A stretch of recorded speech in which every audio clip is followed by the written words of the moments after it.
नमस्कार, आप सभी का जन टीवी उत्तराखंड में स्वागत है। मैं हूं आपके साथ दीपिका जांगिड़। खबरों की शुरुआत करेंगे उससे पहले एक नजर हेडलाइंस पर।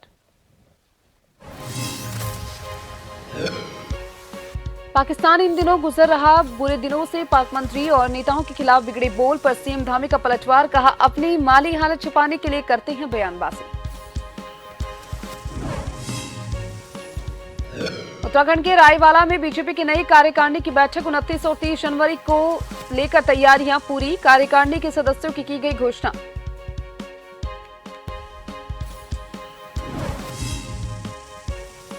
उत्तराखंड में अंतिम मतदाता सूची जारी। विशेष अभियान में 1 लाख से अधिक ज्यादा वोटर जुड़े। संयुक्त निर्वाचन अधिकारी प्रताप शाह ने दी जानकारी।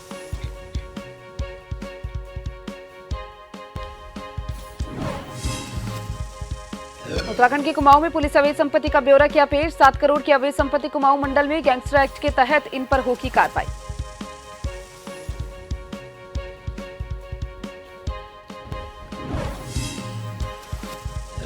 उत्तराखंड में पटवारी भर्ती पेपर लीक मामला। एसआईटी के रिटायर्ड शिक्षक चढ़ा हत्थे। 2 लाख की नकदी समेत छात्रों को शैक्षिक प्रमाण पत्र किए जब्त। अब तक 12 गिरफ्तार।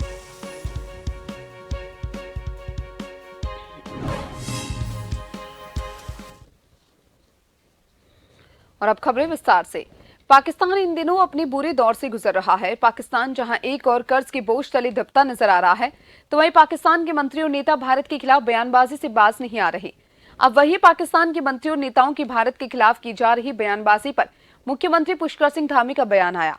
मुख्यमंत्री पुष्कर सिंह धामी ने कहा, पाकिस्तान के मंत्रियों और नेताओं का बयान हमेशा से ही अन्य मुद्दों की तरफ रहता है, लिहाजा पाकिस्तान के नेता अपनी माली स्थिति को छिपाने के लिए भारत के खिलाफ बयानबाजी करते हैं।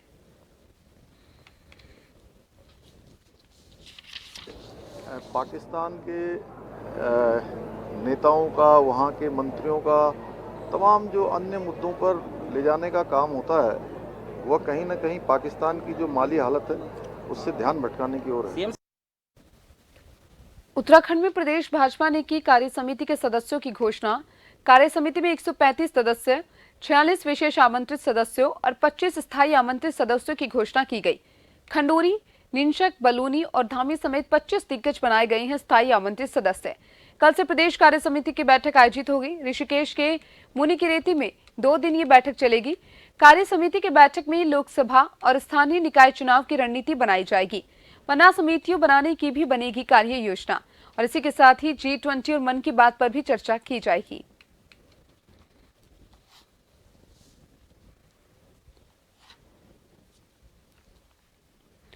उत्तराखंड बीजेपी की नई कार्यकारिणी के गठन के बाद पहली बार 29 और 30 जनवरी को देहरादून के रायवाला में प्रदेश पदाधिकारियों और प्रदेश कार्यकारिणी की बैठक होनी है, जिसको लेकर भारतीय जनता पार्टी उत्तराखंड की ओर से तैयारियां पूरी कर ली गई है।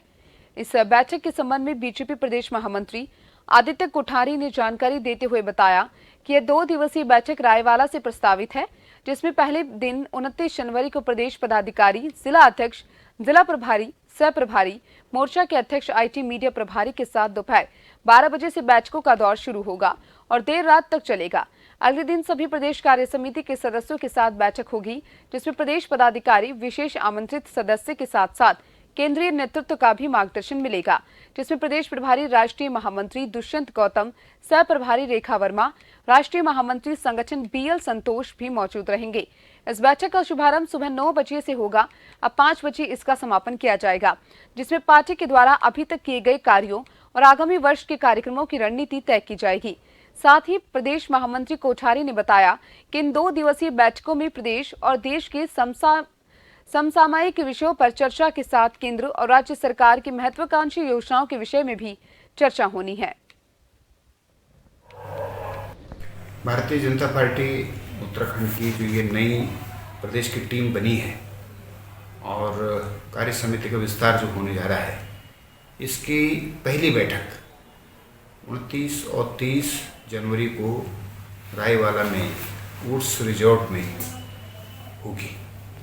इसमें 29 तारीख को हमारे प्रदेश के पदाधिकारी, सभी जिलों के जिलाध्यक्ष, सभी जिलों के प्रभारी, सह प्रभारी और मोर्चों के प्रदेश अध्यक्ष, मीडिया प्रभारी, आईटी और सोशल मीडिया के प्रभारी, इस श्रेणी के जो हमारे पदाधिकारी हैं, इनकी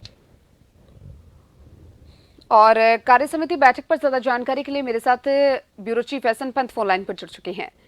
एसएन पंत, आपसे जानना चाहेंगे, उत्तराखंड में प्रदेश भाजपा की अगर बात यहां पर की जाए तो कार्य समिति सदस्यों को लेकर यहां पर घोषणा की गई है, बैठक भी होनी है, क्या कुछ मिली जानकारी?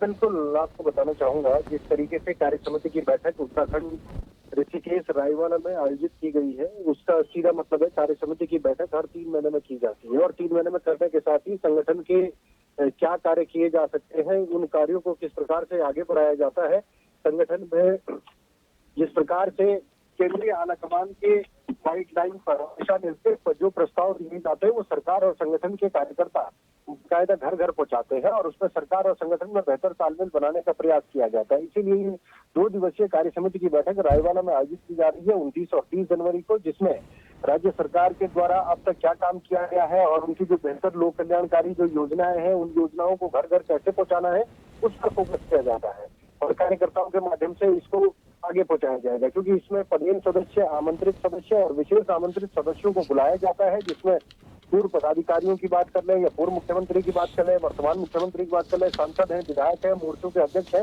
सभी इस कार्य समिति की बैठक में पहुंचते हैं और कार्य समिति की बैठक में पहुंचने के साथ साथ जो एजेंडा तय किया जाता है वो अगले 3 महीने का रोड मैप होता है। खासतौर पर 2024 अगर लोकसभा चुनाव की बात करें तो ये कार्य समिति इसलिए भी महत्वपूर्ण हो जाती है। 2024 में भारत सरकार द्वारा जो आयोजित की गई है तमाम योजनाएं जिनका लाभ उत्तराखंड में मिला है और धामी सरकार ने उन योजनाओं को ग्राउंड पर किस तरीके से उतारा है उसको लेकर के कार्यकर्ताओं के माध्यम से घर घर पहुंचाने का लक्ष्य निर्धारित किया जाएगा।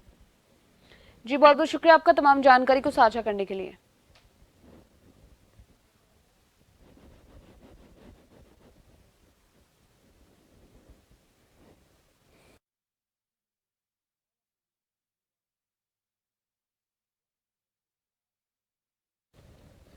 खिलाड़ियों के 4% आरक्षण के अध्यादेश को मंजूरी मिल चुकी है। कार्मिक और न्याय विभाग ने प्रस्ताव को हरी झंडी दिखाई और आगामी होने वाली मंत्रिमंडल की बैठक में लाया जाएगा प्रस्ताव। पहले भी 4% क्षैतिज आरक्षण का शासनादेश था। 2013 में इस शासनादेश को हाईकोर्ट ने रद्द किया। अंतर्राष्ट्रीय पदक विजेता को सीधी सरकारी नौकरी देने की भी तैयारी। 5400 ग्रेड पे पर सीधी नौकरी देने की तैयारी। अंतर्राष्ट्रीय विजेता खिलाड़ियों को सीधी नौकरी देने वाला देश का दूसरा राज्य बनेगा उत्तराखंड। अभी तक हरियाणा सरकार में दी जाती थी नौकरियां।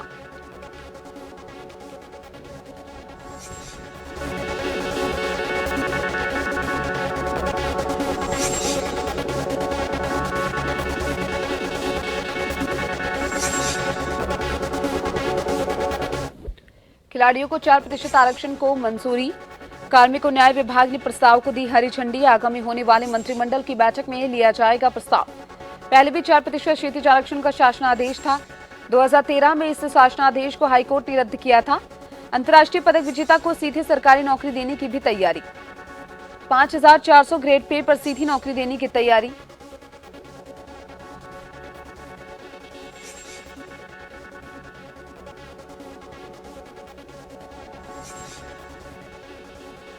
खिलाड़ियों के 4% आरक्षण को मिली मंजूरी।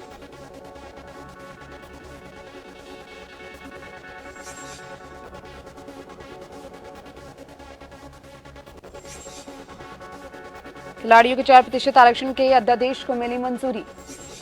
कार्मिक और न्याय विभाग ने प्रस्ताव को दी हरी झंडी। आगामी होने वाले मंत्रिमंडल की बैठक में लिया जाएगा प्रस्ताव।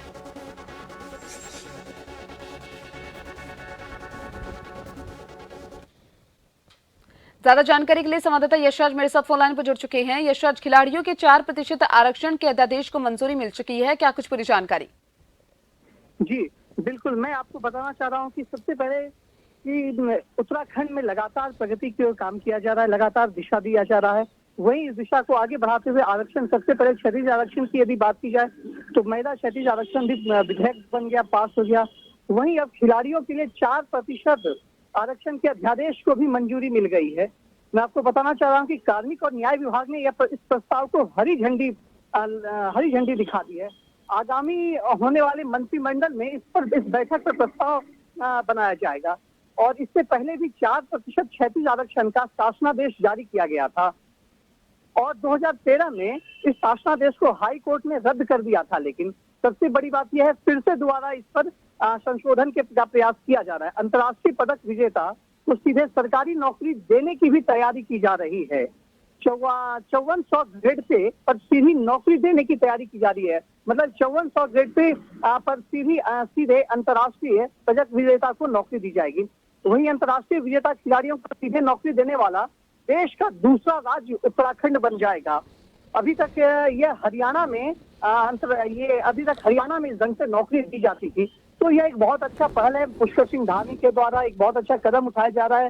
खेल मंत्री रेखा आर्या के द्वारा ये बहुत अच्छा कदम उठाया जा रहा है, जिससे खेल प्रेमियों को नौकरी में भी सुविधा मिलेगी और लोगों का रुझान खेल की ओर भी बढ़ेगा। क्योंकि नरेंद्र मोदी जो प्रधानमंत्री, उन्होंने स्पष्ट रूप से कहा है, खेलेगा इंडिया तभी बढ़ेगा इंडिया। यह भी एक स्लोगन है जिसके तहत इंडिया को बढ़ाने के लिए, अंतर्राष्ट्रीय पदक लाने के लिए एक प्रोत्साहन भी किया जाएगा। यदि जो अंतर्राष्ट्रीय पदक विजेता होते हैं उनको नौकरी में भी रियायत छूट मिलेगी और सीधे भर्ती उनकी होगी। तो यह एक बहुत बड़ा इसको फैसला कहा जाए, क्योंकि उत्तराखंड राज्य जो है वो पढ़ाई के मामले में भी अव्वल है। और दूसरे की यदि खेल स्पर्धा की भी बात की जाए, जैसा मुख्यमंत्री पुष्कर सिंह धामी कह रहे हैं कि उत्तराखंड में खिलाड़ियों को प्रोत्साहित किया जाएगा ताकि अंतर्राष्ट्रीय स्तर पर यहाँ पर खिलाड़ी निकले और पदक लेकर आए। जैसे कि अगर देखा जाए तो चीन जापान का काफी नाम है खेल में, उसी तरीके से यह चाह रहा मुख्यमंत्री पुष्कर सिंह धामी के द्वारा यह चाहा जा रहा है कि उत्तराखंड राज्य भी खेल में उत्कृष्ट प्रदर्शन करे। जी बहुत बहुत शुक्रिया यशा, तमाम जानकारी को साझा करने के लिए।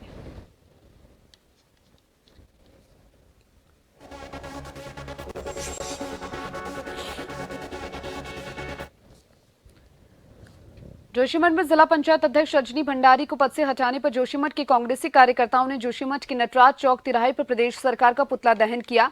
इस दौरान कांग्रेसी कार्यकर्ताओं ने प्रदेश सरकार के खिलाफ जमकर नारेबाजी की।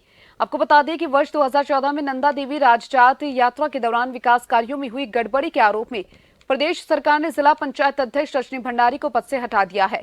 बता दें कि जिला पंचायत अध्यक्ष रजनी भंडारी को पद से हटाने से चमोली में सियासत तेज हो चुकी है। वहीं कांग्रेसी कार्यकर्ता प्रदेश सरकार पर तरह तरह के आरोप प्रत्यारोप लगा रहे हैं। साथ ही कांग्रेसी कार्यकर्ता सरकार पर तानाशाही का आरोप लगा रहे हैं।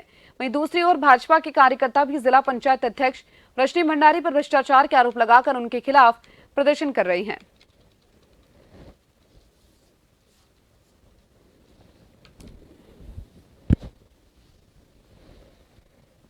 2013 की बात है, उनको 2 बार क्लीन चिट मिल चुका है।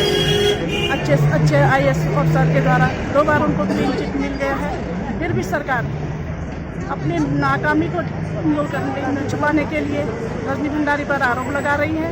इस सरासर गलत है। एक महिला के प्रति बहुत ही अन्याय पर निंदनीय घटना है। रजनी भंडारी जी को क्लीन चिट दी है कि कोई भी घोटाला नहीं हुआ है, उसके बावजूद भी सरकार इस तरह का कृत्य कर रही है कि हम इसकी घोर आलोचना करते हैं। और उसी परिप्रेक्ष्य में आज यहाँ पर पुतला दहन किया गया कि सरकार जागो, ताकि महिलाओं का सम्मान करो और जोशीमठ में जो नुकसान हो रहा है उसकी भरपाई पे ध्यान दो, न कि ऐसे उलट सुलट काम करने पे। भंडारी जी जो कि जिला पंचायत अध्यक्ष मूल्य की है, उन्हें सरकार ने जो गलत तरीके से लोकतंत्र की हत्या करके हटाया गया है, उसका कांग्रेस पार्टी ने धामी सरकार का पुतला दहन किया है और पुरजोर विरोध कर रही है। क्योंकि जो भी आपने देखा होगा, सिर्फ जिले में ही नहीं, आपने पूरे देश में देखा होगा, जो चुनी हुई लोकतंत्र के माध्यम से चुनी हुई सरकारें हैं, उन्हें गिराने में भाजपा की एक्सपर्टीज हो चुकी है। खबरें लगातार जारी है, जल्द लौटेंगे ब्रेक के बाद।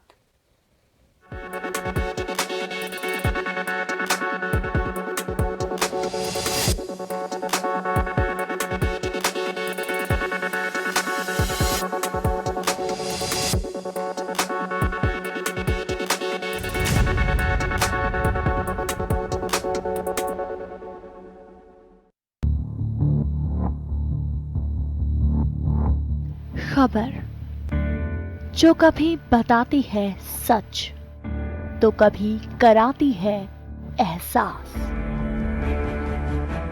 खबर जो है कुछ खास,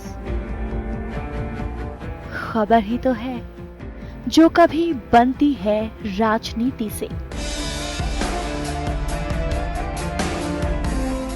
तो कभी व्यापार से, कभी आती है खेल से, तो कभी मनोरंजन से, कभी खुशी से, तो कभी गम से। हाँ, खबर ही तो है। खबर थमती नहीं और ना ही थमेंगे हम, क्योंकि हम हैं जन टीवी, जन जन की आवाज।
ब्रेक के बाद एक बार फिर से आप सभी का स्वागत है।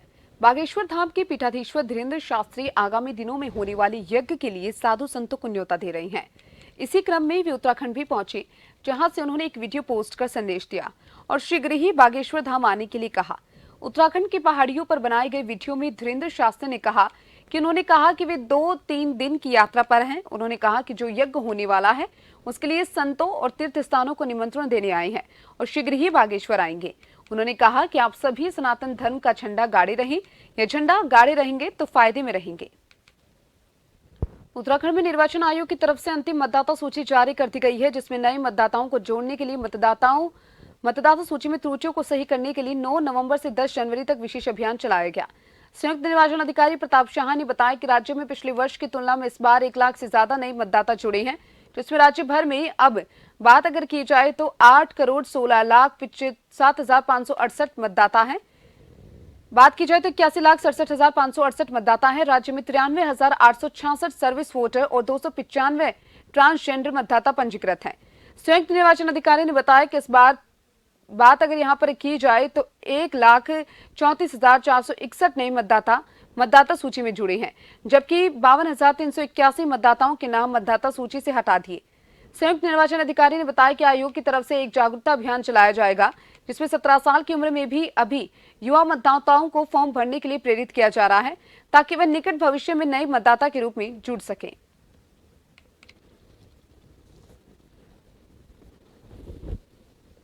है जो हमारे फॉर्मेट्स प्रारूप 6 जो नाम जोड़ने के लिए होता है, प्रारूप 7 जो है नाम काटने के लिए होता है, प्रारूप 8 अब मल्टीपर्पज़ हो गया है, उसमें एक ही फॉर्म में कई चीज़ें हो सकती हैं। तो आप लोगों ने अच्छा सहयोग हमें दिया था। तो फॉर्म 8 मैं चाहूँगा कि अभी भी जो है आप लोगों के माध्यम से थोड़ा प्रचार प्रसार हो जाए कि फॉर्म 6 केवल पहली बार मतदाता बनने वालों के लिए है, फॉर्म 6, और जो एक जगह जिनका नाम है और वो दूसरी जगह शिफ्ट हो जाते हैं तो उनका नाम फॉर्म 8 से भरा जाता है दूसरी जगह।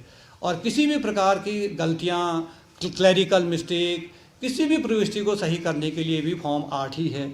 नया फोटो पहचान पत्र किसी को चाहिए, उसके लिए भी फॉर्म 8 ही है। कुमाऊं कमिश्नर दीपक रावत ने शहर में अधिकारियों के साथ कई जगह निरीक्षण किया, जहां उन्होंने रामलीला मैदान, खानचंद मार्केट और वर्कशॉप लाइन का स्थलीय निरीक्षण किया। इस दौरान कमिश्नर दीपक रावत ने खानचंद मार्केट के ऊपर बन रहे अवैध निर्माण को सील कराते हुए ध्वस्त कराने के निर्देश दिए। कमिश्नर ने अधिकारियों को कहा कि यदि अवैध निर्माण के खिलाफ प्राधिकरण की कार्रवाई नहीं हुई तो भविष्य में इन चीजों को बढ़ावा मिलेगा।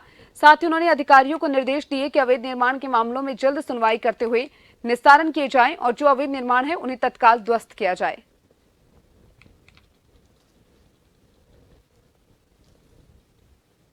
देखिए, खानचंद मार्केट में जो मार्केट है उसके ऊपर जो छतें हैं उस पर लगभग 50 से 60 कमरों का एक कॉमर्शियल नुमा एक इस्टेब्लिशमेंट बन रहा है। वो होटल भी हो सकता है, अलग अलग दुकानें भी हो सकती हैं, पर होटल ज़्यादा लग रहा है, जिसकी कोई स्वीकृति नहीं है और ये लैंड भी नज़ूल की है। तो पहली बात तो ये है कि इसका पता समय रहते चलना चाहिए इन चीज़ों का, और जब समय रहते चल चुका है और ये सील हो गया है तो इसमें अगर डिमोलिशन ना हो टाइम पे तो फिर इसमें अवैध निर्माण को बढ़ावा मिलता है। तो इसमें जो वीसी प्राधिकरण से हमने कहा है कि एक तो नियमित सुनवाई ऐसे सभी वादों की हो, केवल इस मामले की नहीं, सभी वादों की नियमित सुनवाई हो, और यदि इसमें नियमित सुनवाई में कोई दिक्कत आ रही है तो उसको डेलीगेट किया जाए।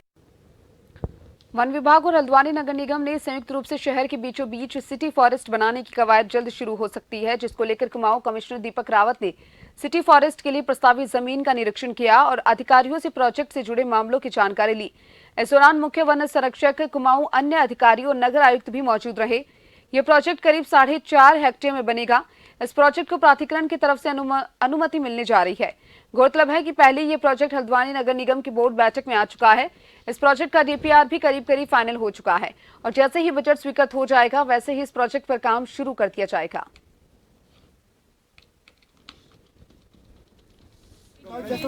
यहाँ पे एक हल्द्वानी में सिटी पार्क बनाने का एक प्रोजेक्ट चल रहा था, तो अभी उसको एक काफ़ी इसमें काम किया गया है और इसमें जो हमारा सुशीला तिवारी के पास जो एरिया है फॉरेस्ट का, जहाँ पे वन निगम का डिपो भी है, तो इसमें हम लोग इसको अभी प्लान कर रहे हैं हल्द्वानी सिटी फॉरेस्ट के नाम से। और पिछली बार जो बोर्ड की मीटिंग हुई थी उसके इंफ्रास्ट्रक्चर फंड्स में ये प्रपोज हुआ है, और प्रपोजल ये है कि ये फॉरेस्ट डिपार्टमेंट की लैंड है जिसमें हम 4.5 हेक्टेयर में एक सिटी फॉरेस्ट बनाने का प्रपोजल है, जिसमें रोज़ गार्डन भी होगा, पार्किंग्स भी होंगी, ग्रीन स्पेसेस भी होंगे, अन्य तरह के प्लांटेशंस भी होंगे, श्रब्स होंगे और कुछ वाटर एरियाज़ भी होंगे, कुछ एडवेंचर एक्टिविटीज़ होंगी। आप जानते हैं कि हल्द्वानी जिस तरह का शहर है इसमें ग्रीन स्पेसेस की बहुत कमी।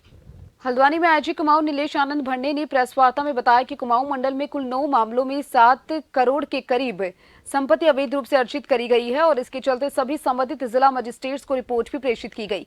9 में से 5 मामले केवल जनपद उधम सिंह नगर के हैं। नैनीताल जिले में 2 और चंपावत जिले में 2 लोगों पर कार्रवाई की गई है। नैनीताल जिले में 2 मामलों में जब्त की जा रही कुल संपत्ति 37,75,000 है, जबकि चंपावत के 2 मामलों में जब्त की जा रही कुल संपत्ति की अगर यहां पर बात की जाए तो पुलिस द्वारा उधम सिंह नगर के 5 जगहों पर ऐसी अवैध संपत्ति का बुलडोजर से ध्वस्तीकरण कर दिया गया है। माफियाओं द्वारा खनन, ड्रग्स, लूट एवं गुंडागर्दी के माध्यम से संपत्ति जब्त करने का आरोप लगाया गया। ये लोग गिरोह में काम करते हैं और आम जनमानस में भय का माहौल बनाकर उनको लूटते हैं। इस पर गैंगस्टर एक्ट के तहत कार्रवाई की जाएगी। तो ये एक बड़ी हलचल जो है अपराधियों में इससे मचेगी कि जो है आप अवैध तरीके से संपत्ति जो है इस तरह से लोगों में भय और वो करा के संपत्ति नहीं वो करा सकते। और इसके साथ ही जो है जो निर्माण कार्य ये लोग कर रहे हैं उसमें भी जो है ध्वस्तीकरण की कार्रवाई भी हमारी जो है इसमें कुछ तो चालू हो गई है। लगभग 5 मामलों में हमने उधम सिंह नगर में ध्वस्तीकरण किया है, जिसमें एक महल सिंह हत्याकांड है, जिसमें एक पन्नू फार्म जो है कुंडा में भी ध्वस्तीकरण किया गया है, एक कुंडेश्वरी में ध्वस्तीकरण हुआ है। तो 5 मामलों में जो है एक नानक मत्ता में हुआ है। तो 5 मामलों में अब तक ध्वस्तीकरण की कार्रवाई जो है उधम सिंह नगर में हुई है और जल्द ही जो है और बड़े पैमाने पे जो है संपत्तियां भी जब्त होगी और ध्वस्तीकरण भी किए जाएंगे। यूकेएसएससी पटवारी भर्ती पेपर लीक, यूकेपीएससी पटवारी भर्ती पेपर लीक मामले में एसआईटी ने बड़ी कार्रवाई की है। बताया जा रहा है कि एसआईटी ने पेपर लीक मामले में एक रिटायर्ड शिक्षक को गिरफ्तार किया। आरोपी के पास से 2 लाख रुपए की नकदी और अभ्यर्थियों के शैक्षिक प्रमाण पत्र बरामद किए गए। मामले में कई बड़े खुलासे हो सकते हैं। मीडिया रिपोर्ट्स के अनुसार उत्तराखंड लोक सेवा आयोग ने इस माह पटवारी भर्ती परीक्षा आयोजित कराई थी। परीक्षा के अगले दिन ही पेपर लीक होने का मामला सामने आया। मामले में सीएम धामी ने एसआईटी को जांच रिपोर्ट सौंपी। जांच में एसआईटी ने बीते वर्ष शिक्षक पद से रिटायर्ड अभय राम निवासी पीतपुर लक्सर को गिरफ्तार किया।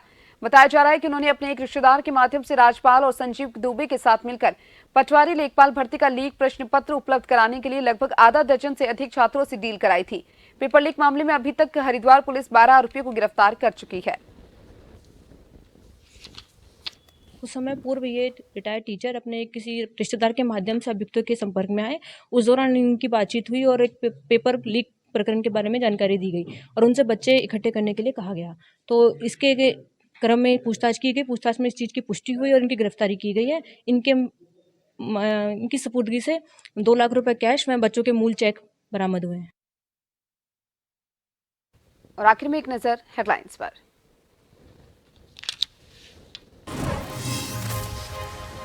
पाकिस्तान इन दिनों गुजर रहा बुरे दिनों से। पाक मंत्री और नेताओं के खिलाफ बिगड़े बोल पर सीएम धामी का पलटवार, कहा अपनी माली हालत छिपाने के लिए करते बयानबाजी।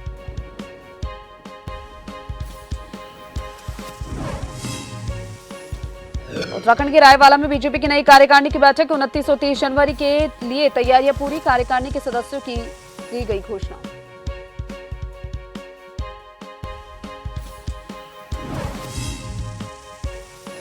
उत्तराखंड में अंतिम मतदाता सूची जारी है। विशेष अभियान में 1 लाख से अधिक ज्यादा वोटर जुड़े। संयुक्त निर्वाचन अधिकारी प्रताप शाह ने दी जानकारी।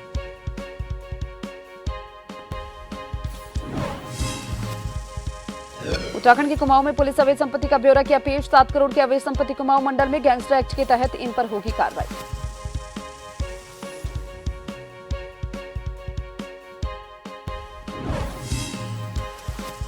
उत्तराखंड में पटवारी भर्ती पेपर लीक मामला। एसआईटी के रिटायर्ड शिक्षक चढ़ा हत्थे। 2 लाख की नकदी समेत छात्रों को शैक्षणिक प्रमाण पत्र किए जब्त। तब तक 12 गिरफ्तार।